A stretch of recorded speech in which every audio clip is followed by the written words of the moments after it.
حمد ہے اس ذات باری تعالیٰ کی جو سارے جہانوں کا مالک ہے، اور درود ہے حضور اکرم حضرت محمد صلی اللہ علیہ وآلہ وسلم کی ذات مبارکہ پر۔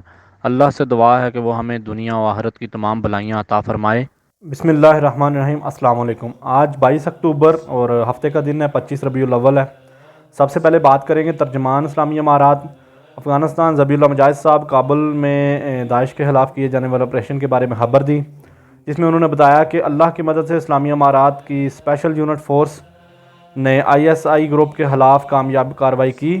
انہوں نے بتایا کہ اس گروپ میں کے دو جو ہیں وہ آدمی کو گرفتار کیا گیا تھا، اور ان کی مدد سے ان کا سینٹر کو تلاش کیا گیا ہے، جو کہ صوبہ کابل کے 8ویں ضلع میں موجود ہے۔ کارروائی میں 6 آدمی مارے گئے اور مختلف قسم کے ہتھیار، ہینڈ گریڈ اور گولہ بارود اور رائفلیں اور ایک کار قبضے میں لی گئی۔ اس کارروائی میں مارے جانے والے آدمی مسجد وزیر اکبر اور کاج ایجوکیشن سینٹر والے حملے میں ملوث تھے۔ اس کارروائی کے دوران افغان فورس کا ایک سپاہی شہید اور ایک آدمی زخمی ہوا ہے۔ اس آپریشن سے پہلے سب سے جو بات میں بتانے والا ہوں، اس آپریشن سے پہلے انہوں نے شہریوں کو نوٹس جاری کیا کہ کوئی قسم کا مسئلہ آپ لوگوں کو نہ ہو، آپ لوگوں کے تحفظات نہ ہوں، آپ لوگ بالکل ٹھیک ہیں۔ ہمارا اس طرح ایک گروپ کو ہم نے تلاش کیا اور اس کے خلاف کارروائی کرنے لگے۔ اس کے آگے ہم بات کریں گے، کل ذبیح اللہ مجاہد صاحب نے یمن کے اسکالر شیخ عبد المجید درانی صاحب سے ملاقات کی، جو کہ اپنے گھر میں نظر بند ہیں۔ اس ملاقات میں انہوں نے افغانستان کے موجودہ حالات کے بارے میں بات کی، اسلامی امارات کے بارے میں انہیں بتایا، اور اس پر انہوں نے شریعت محمدی صلی اللہ علیہ وآلہ وسلم کو بہتر طریقے سے چلانے اور آپس میں اتحاد کو مضبوط کرنے کی نصیحت کی، اور انہوں نے افغانستان کے لیے نیک تمناؤں کا اظہار کیا۔ آگے ہم بات کریں گے افغانستان میں موجود U N national reporter Richard Benton اور ان کے ساتھ آئے وفد نے منسٹر آف فارن افیئر کے پولیٹیکل اپوائنٹی شبیر محمد عباس صاحب سے ملاقات کی۔ سب سے پہلے UN رپورٹر نے ان کا شکریہ ادا کیا کہ انہوں نے آزادانہ ماحول دیا اور فری ٹرانسپورٹ دی تاکہ وہ اپنے تمام تر معاملات اور تمام تر خبروں کو اکٹھا کر سکیں۔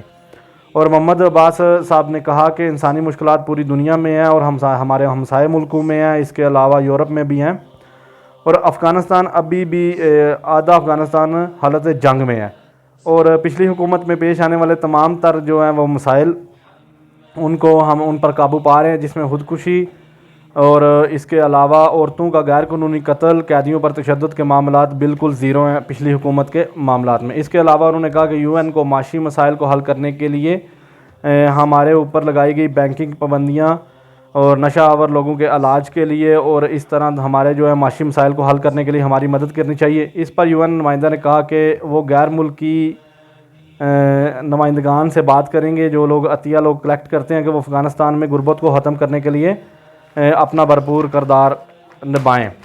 اس کے آگے ہم بات کریں گے صوبہ ہوسٹ کی انتظامیہ نے بتایا کہ آگاہان فاؤنڈیشن صوبہ ہوسٹ اور پکتیکا میں زلزلہ متاثرین کے لیے ترقیاتی کاموں کی تیاری کر رہی ہے اور جلد وہ کام شروع کرے گی۔ ان ترقیاتی کاموں میں اسکول، کلینکس شامل ہیں، ڈیموں کی دیکھ بھال، نہروں، دریاؤں کی دیکھ بھال اور حفاظتی معاملات کو دیکھنا۔ 16 کلومیٹر کے روڈز بنائے جائیں گے جو کہ مختلف جگہوں پر ٹوٹ چکے ہیں، پانی کی ریزرو کیا جائے گا، اور اس کے علاوہ سولر پاور پلانٹس لگائے جائیں گے۔ ریلوے منسٹر ایڈمنسٹریشن نے بتایا، حکام نے بتایا کہ ریلوے کے ذریعے پچھلے ایک ہفتے میں 103,137 میٹرک ٹن وزن کی اشیاء ایک جگہ سے دوسری جگہ لی گئی ہیں، اور اس کے علاوہ حکام نے مزید بتایا کہ 260 میٹرک ٹن وزن کی اشیاء ریلوے کے ذریعے دوسرے ملکوں کو پہنچائی گئی ہیں۔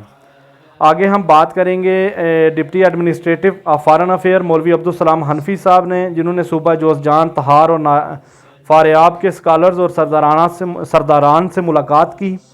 اس ملاقات میں انہوں نے کہا کہ اسلامی امارات سیکیورٹی کو مضبوط کرنے کے لیے اپنی کاوشوں کو مزید بہتر اور تیز کر رہی ہے اور اپنے ہم وطنوں کی فلاح و بہبود کے لیے دن رات کام کر رہی ہے۔ اور اس ملاقات میں لیڈران اور اسکالرز نے حکامی انتظامیہ کی کاوشوں کو سراہا اور ان پر اعتماد کا اظہار کیا۔ اس کے علاوہ انہوں نے کہا کہ ہمارے علاقے اب محفوظ ہیں، ہمیں سیکیورٹی میں کوئی مسئلہ نہیں ہے۔ اس کے آگے ہم بات کریں گے وزارت عوامی خدمت کا جذبہ، دیکھیں کہ جس کا کام نہیں ہے وہ بھی کر رہا ہے تاکہ ملک آگے جائے۔ وزارت فارن افیئر کے وزیر مولوی عامر متقی صاحب نے ایگریکلچر پروڈکٹ نمائش کے تیسرے روز لگائے گئے سٹالز اور لگائی گئی نمائش پر جا کے وہاں پہ لوگوں سے ملاقات کی، سٹالز پر چیزوں کو دیکھا، ان چیزوں کو جانچا اور ان کے بارے میں معلومات حاصل کی۔ اس کے علاوہ انہوں نے کہا کہ ایگریکلچر مارکیٹنگ کے لیے یہ نمائش جو ہے فائدہ مند ہے اور یہ ایک اچھا اور بہترین قدم ہے تاکہ ہم زرعی سیکٹر میں ترقی کر سکیں۔ اس کے علاوہ منسٹر آف فنانس مولوی ہدایت اللہ بدری صاحب نے ایگریکلچر نمائش کا دورہ کیا، انہوں نے مختلف سٹالز کا دورہ کیا اور ان تمام کاوشوں کو سراہا اور کہا کہ اس طرح کی نمائش ملکی اشیاء کو تقویت دیتی ہے اور ہمارے جو ہیں وہ ملکی ڈومیسٹک جو پروڈکٹس ہیں وہ ترقی پائیں گی۔ آگے ہم بات کریں گے اسلامیہ امارات میں ایک نمائش کا انعقاد کیا گیا جس میں صرف تاجر خواتین نے شرکت کی اور تاجر خواتین نے سٹالز لگائے، جس میں سے ان میں گھریلو استعمال کی اشیاء اور عورتوں اور بچیوں کے لباس کی نمائش کی گئی اور اس کے علاوہ جیولری اور زیورات کی نمائش لگائی گئی اور ہاتھ سے بنائی گئی چیزوں کو پیش کیا گیا اس نمائش میں۔ اور اس نمائش کا مقصد کاروباری خواتین کو حوصلہ افزائی دینا اور ملکی اشیاء کو سامنے لانا ہے۔ آج کے لیے اتنا ہی ہے۔ آپ کا بہت شکریہ، آپ لوگ ہمیں کمنٹس دیتے ہیں، آپ لوگوں کے کمنٹس سے اور آپ لوگوں کے ہمیں اس طرح سپورٹ کرنے سے ہم بہت زیادہ کام کریں گے اور ہماری ٹیم انشاءاللہ کوشش کر رہی ہے کہ ہم کشمیر اور فلسطین کی خبروں کو کلیکٹ کریں صحیح اور وہ بھی آپ تک پہنچائیں۔ جزاک اللہ۔